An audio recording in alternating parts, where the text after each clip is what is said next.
Secondly, we need not overshare. As you guys know, with the advent of social media, we share everything on social media. We share too much, and sometimes because of our oversharing, we can cancel our goals, we can cancel our dreams, because we do not know what type of eyes are watching in on what we are posting or what we are sharing. So number two, do not overshare. Good morning, YBR family, and thank you for watching. So yesterday I read 2 Kings 20, and once I was finished reading this scripture, I said to myself, this is a must share, because I have never really heard a sermon on this, and I'm sure there's many out there, but I've never heard one on this. And because it was so good, it was so profound, that I said, I want to share this, and I want to hear from you guys what you guys gathered from that particular scripture. So again, it's 2 Kings 20. And if you have never read it, here's a brief summary. It had to do with Hezekiah, who was the king of Assyria back then. And he became ill, and like most kings of those days, they usually would send for a prophet to hear from the Lord whether they're going to live, whether they're going to die. Now, Isaiah was the prophet at that time, and Isaiah told King Hezekiah that he was going to die. And Hezekiah wept bitterly, according to the word. Now, keep in mind, Hezekiah was a righteous man. He was a king that followed the laws and the commands. He was a righteous king. He was a good man. And so when he prayed and wept, the Lord heard him, and he told Isaiah to go and tell Hezekiah, I'm going to add 15 more years to his life. Yes, 15 more years to King Hezekiah's life. Now,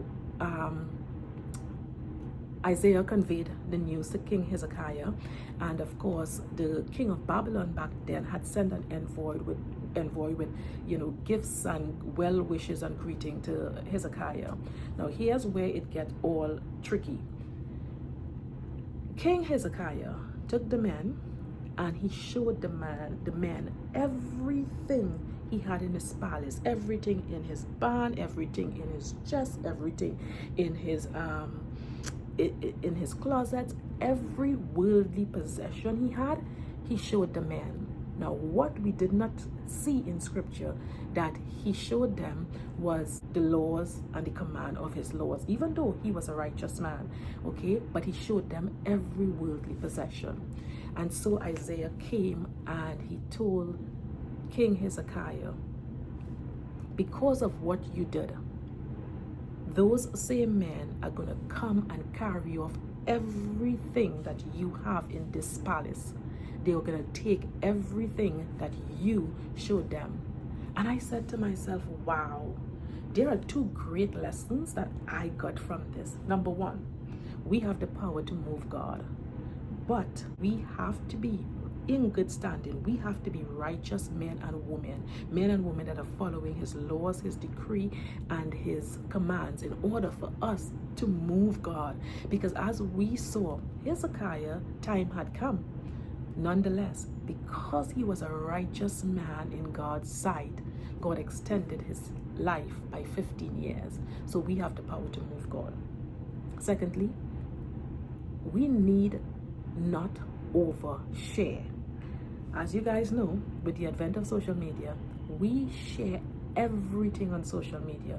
We share too much, and sometimes because of our oversharing, we can cancel our goals, we can cancel our dreams, because we do not know what type of eyes are watching in on what we are posting or what we are sharing. So number two, do not overshare, because as we saw, Hezekiah showed these men all his worldly possession, right? All his worldly possession, everything that he was prideful of, he was proud of, he showed them.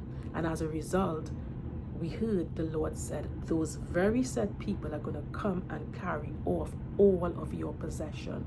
So I understand you are proud of certain things and you want to share, but not everything you need to share. Keep something sacred. There's nothing wrong with keeping something sacred. So hopefully you guys would read that very said scripture, 2 Kings 20, and then you will drop a comment letting me know what was your greatest takeaway? I would really love to hear from you guys. Thank you for watching, and until next time, be well.